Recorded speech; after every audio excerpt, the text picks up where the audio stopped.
Greetings students and welcome back to the English class. What were we doing? We were doing the Laburnum top, okay, by Ted Hughes. Now here we will revise a little bit of the chapters and we'll continue with the question answers, okay. Now who has written Laburnum top? It is written by Ted Hughes, okay.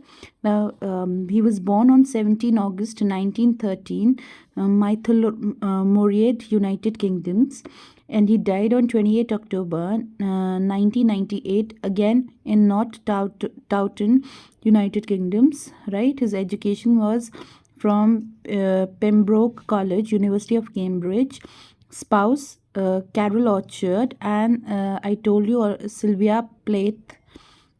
Now awards: Costa Book of the Year, Guinean Fellowship of Creative Arts, Canadian Guardian Children's Fiction Prize. Okay, now next we will be doing introduction. The poem Laburnum Top is a beautiful poem in which the poet has used the laburnum tree and goldfinches as the symbol of life and its fluctuation. In this poem, the poet describes how the visit of a goldfinch changes the laburnum tree. The goldfinch transforms the tree and makes it come alive as the chicks of the goldfinch start to rustle and chirp on seeing her. Now, here uh, when the poem starts, it is right, the laburnum tree is silent, quiet, silent, right? Then we talk about the golden finch coming into, and there is a lot of noise because in that tree a nest is there. So as the mother comes back, there is a lot of rustle and chirp, right? Once the golden finch leaves the tree, it becomes quiet and still again. तो एक बार वो छोड़ देती हैं तो क्या हो जाता है, फिर से वो चुपचाप में बदल जाता है, right? Now, the laburnum tree symbolizes the pattern of our life in general, which is usually dull and inanimate, right? The golden finch breaks the usual pattern and makes it lively. Without the golden finch, the laburnum tree is just like another tree. In another word, it is the attitude of a person towards the life that makes life meaningful and worth living. Right?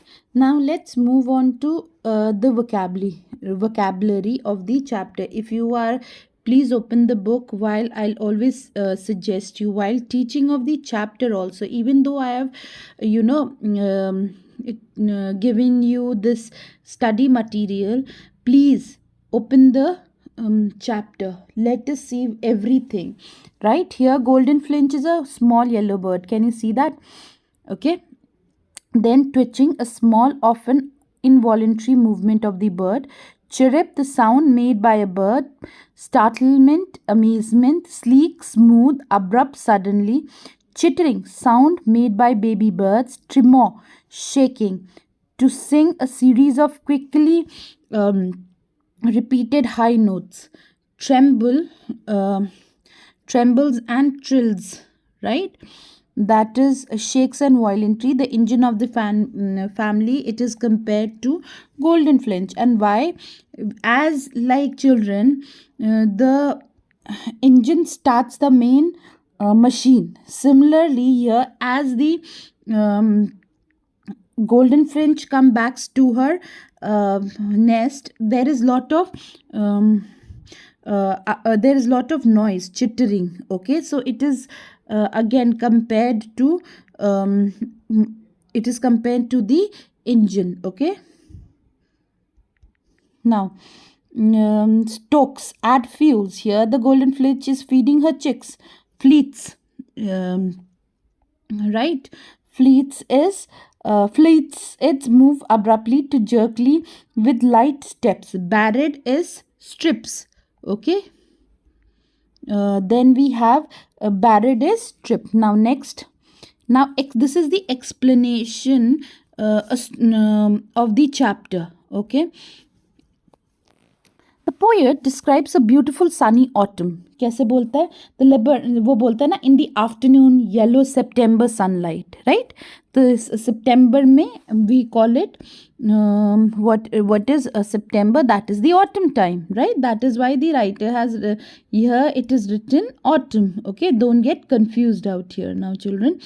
Next, we have the laburnum tree is silent. Okay, and still. Okay, it is laden with yellow leaves and yellow flowers in September. Its leaves have turned yellow because of the autumn season and all its seeds have fallen. ठीक है, so all its seeds have fallen, right? तो क्या बोलता है, leaves भी turn हो गए किस में, येलो में. क्यों? क्योंकि ऑटम का समय है. Just then a golden finch alights on the laburnum tree, making short high-pitched sound. The golden finch has her nest in the tree and her chicks are resting in the nest. On the mother's return, a sudden movement stirs the tree. अब वापस आती हैं तो चिचहट की आवाज़ आती, क्योंकि bird is sitting on there perching and giving like the chicks are perched on the nest and they are waiting for their mother to come and feed them. Her little ones are excited on her arrival and start chirping. The cautious mother enters the tree with great care so that no predator can come to know that her babies are housed in the nest. Okay, why? So that they cannot be killed. The poet has compared the alert, abrupt, and sleek movement of the golden finch with that of a lizard. The golden finch has been called the engine of the family. Just as the engine starts up the machine, her rival in the nest has suddenly started up in silent machine nest. The young, so machine is compared to nest and engine is compared to the bird. The young ones have started chittering and making noise. By feeding her young ones, she had added fuel to the machine, and as a result, the chicks now have the energy to be active and make noise. After feeding her chicks, the golden finch files up and rests on the end of a branch of the tree, her identity concealed behind the yellow flowers and yellowing leaves. After some time, the golden finch makes a strange, short, high-pitched sound. Then she flies away towards the infinite sky. The laburnum tree becomes silent again after the departure of the golden finch, and everything seems to be same as it was before the arrival of the golden finch. Now here are some of the poetic devices, okay, or literary devices. Now simile. Okay, what is simile? In the figure of speech, one thing is compared to another. As example of simile is in the poem is sleek as a lizard. Okay, simile comparison between two things using like or as. So हमने यहाँ पर देखो as करा है, right? देखो ये जो दोनों फिगर ऑफ स्पीच होते हैं ना चिल्ड्रन, ये सेम होते हैं because they are used in comparison. हम कंपेयर कर रहे होते हैं तो ये मेटाफर और सिमिली यूज़ करते हैं. नाउ क्या होता है सिमिली में, सिमिली का कैसे पता चलता है कि सिमिली क्या है, एक how simile and metaphor different. Simile में हम सिर्फ एज और लाइक करते हैं, ठीक है. तो देखो स्लीक एज आ गया ना, तो ये क्या हो गया, सिमिली हो गया, right. Now metaphor. An indirect comparison is a figure of speech. A word phrase is used to represent something else. Example of metaphor in this poem are engine of the family, where engine represents the mother goldfinch, and machine which represents the nest with its brood of the bird chicks. ठीक है, it's an indirect comparison between two things. ठीक है, तो it is actually metaphor children is an indirect comparison.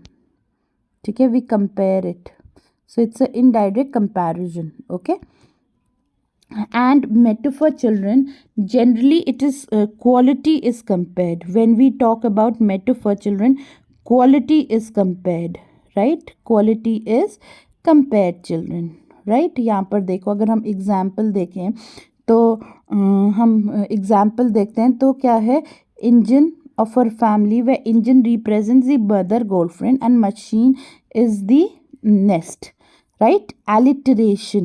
Now next we have alliteration. In this figure of speech, a number of words having the same first consonant sounds occur close together in a series. Example of alliteration in the poem. अब alliteration पहले consonant क्या होते हैं, ठीक है? We have vowels, ठीक है? Now vowels are A, E, I, O and U, ठीक है? ठीक है. Now when these words are not there, when A, E, I, O, U are not there, it is known as consonant. Now अब देखो वो ना क्या होगा, repetition of consonant sound at the beginning of two or more consecutive words, ठीक है? अब देखो एस हो गया, ए ई आई ओ यू नहीं है, सिर्फ हमें पहला वर्ड देखना है, एस और एस देखना है. तो क्या है ये, क्या है, कॉन्सोनेंट है, राइट? तो सितंबर सनलाइट, ठीक है? अ सडननेस एंड यहाँ पर सडननेस है अगेन, ठीक है? यहाँ पर क्या है, suddenness, right? And startlement, right? Alert, abrupt, ठीक है? And tree tremble, thrills, right? So this is what alliteration is, right? No, this will won't be there because it's starting with A, right? Next, onomatopoeia, onomatopoeia, ठीक है? In the figure of speech, a word is formed with the sound similar to it. Example in the poem, twitching, chirping, chittering, trilling and whispering chirp. Now when I talk about onomatopoeia, is a word that imitates sound, that imitates sound, जो sound को बताता है, chittering, ठीक है? Sorry, this is chittering, ठीक है? विच imitate sound, जो sound को बताते हैं. कैसे बताते हैं? चींची चींची ची, अगर हम चींची ची लगेंगे तो ओनोमेटोपिया हो गया, ठीक है? तो ट्विचिंग, चियर्पिंग, सब क्या है, साउंड की आवाज़ है. Now transferred epithet, okay? What is transferred epithet, children? A transferred epithet is a first description which refers to character or event, but it is used to describe a different situation or character. Her buried face, identity, mass is an example of transferred epithet in the poem. The flowers of the laburnum tree fall like bars, ठीक है? तो like bars, and when the bird sits behind the flowers, the shadow of the flowers on her face looks like she is wearing a mask that has bars on her face. So that is why it is called transferred epithet. एक quality दूसरों में transfer हो जाती, इसलिए उसको transferred epithet बोलते हैं, ठीक है? Are you clear till here? Yes, and we have one more, that is personification. The attribute of personal nature, characteristics of something non-living. The whole tree trembles and thrills. Why? Right? The whole tree trembles and thrills, right? The tree is a living thing. Then how can it, sorry, the tree here is a non-living thing, ठीक है? तो how can it shake? खुद ही थोड़ी करेगी, कांपेगी कैसे, ठीक है?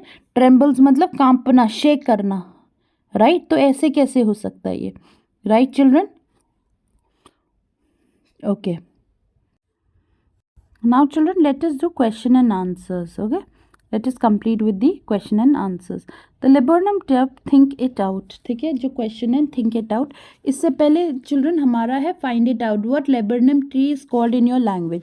वैसे तो laburnum tree in Hindi it is known as amaltas, but imagine you're from different place, you can write it in your own language. Okay, in my language, which is Hindi, the laburnum is called amaltas. It is a tree characterized by medium height, drooping branches, bright yellow flowers and poisonous seeds, right? So next question tha, which local bird is like the golden finch? The local Indian bird resembling golden finch is a parakeet named Indian Litona ringneck, right? You can write it that way also, okay? I told you this was not so important, so I did not put it out here. Now think it out. Answer. What do you notice about the beginning and the ending of the poem? The poem begins with absolute silence, है ना, जहाँ पर वो बोला गया, जहाँ पर क्या पोएट्री में with the laburnum top is silent quiet and still, ठीक है. The poem ends with the tree sinking into silence again. तो स्टार्टिंग और एंडिंग में क्या है, silence. In between the tree comes in life with the arrival of golden finch and the noise made by the young ones, right? To what is the bird's movement compared? What is the basis of the comparison? The bird's movement is compared to swift movement of a lizard. ठीक है, क्योंकि जैसे lizard क्या होता है, बहुत sleek होता है, abrupt होता है, ठीक है, alert होता है. The basis for the comparison is sleekness, है ना, देखो, sleekness, smooth and glossy look. Glossy चमकता हुआ. What is the image of the engine evoked by the poet? The poet likens the sudden bustle of the young ones of the noise made by a steam engine which is started up, right? The bird as it stokes the fire of the furnace and makes the young ones chirp together, right? Next question, what do you like most about the poem? The poem is simple, the action is commonplace. What I like about the poem is its description, its imagery. ठीक है, जहाँ पर machine को कहाँ पर compare किया गया, एक नेस्ट को, इंजन को बर्ड से. So this is very unusual thing, right? The poet builds up a lovely scene using very few words. What does the phrase, her barred face identity mask mean? The little golden finch is a singing bird, right? It has colored strips across its face. The bars look like a mask or covering of her face. But they help to identify और recognise the bird. कैसे? क्योंकि पूरा का पूरा जो tree है वो yellow in colour है. जहाँ पर हमने गोल्डन फ्लिंच की पिक्चर भी देखी थी वो भी येलो कलर है, ठीक है. तो क्या सिर्फ हमें कैसे पता चलता है कि वहाँ पर एक बर्ड है जहाँ पर हमने उसका फेस देखा और उस पर स्ट्रिप्स हैं, ठीक है. Note down the sound words, ठीक है. द साउंड वर्ड देखो यहाँ पर है, chirp, chittering, tremor of wings, trilling, whisper, chirrup and whispering, है ना. चिरिप, चिटरिंग आवाज, उसने बोला है sound of words, right. Next is comes the movement words, comes, enter, starts up, flirts out, ठीक है. The dominant colour in the poem obviously yellow, क्योंकि sun autumn की इवनिंग को बोला गया है, राइट. ऑटम की आफ्टरनून को बोला गया, सितंबर आफ्टरनून जो कि ऑटम है वो येलो है. बर्ड येलो इन कलर है ना. और क्या बोलते हैं, पेड़ भी येलो है. तो कौन सा डोमिनेंट कलर है, yellow. Now list of words, words which sleek, alert and abrupt, ठीक है. तो words which sleek, alert and abrupt is sleek, ठीक है. Words which sound ch as is chart and tr as it trembles in the poet.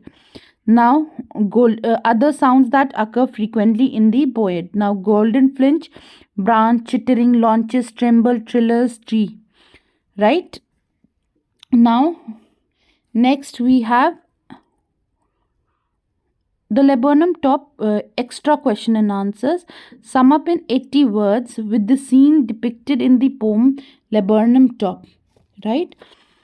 The laburnum tree stands in a desolate place. It is quiet and still, chup chap. There is no movement or noise on its top where golden finch bird has built its nest. The young birds wait anxiously for their mother's arrival. The bird comes to feed her family. All the young ones start up their noise like an engine. Such din and excitement, however, casts only for a while. As the bird flies away, silence returns to the treetop and all is still, which gives a unique character of a laburnum tree top. The laburnum tree top is all quiet alone in the forest, but it suddenly comes to life with the arrival of golden finch. It starts up as some engine. The noise lasts for a short time only. As the mother bird flies away, the tree relapses into silence again. Okay. What happens to the laburnum tree in September? September is an autumn month. It is the season the trees shed all their leaves in order to get new ones. The laburnum tree leaves also turn pale and seeds fall to the ground, right? Now, question number 4, what makes the whole tree tremble and thrill? The whole tree is as it were shaken by loud chirping of the little birds. They are greatly excited to see and hear the whistling sound of the mother's golden finch. Finch hona chahiye था. The spelling is here. Here the spelling will be Finch, right? This is a little bit wrong. Then we have, what does the poet call the whispering of the bird Edie? The soft two noises made by the golden finch is loud enough, to disturb the silence around the tree suddenly. It is so sudden and unexpected that it startles. It sounds unnatural or strange. What does the poem begin and end? The poem's opening line is, the laburnum top is silent, quiet, and still. The closing line is, a laburnum subsides to empty. The tree was all quiet before the golden finch arrived. The same silence returned to the tree after the bird flew away. I hope you have learnt all the answers and seen all the answers. Thank you, children.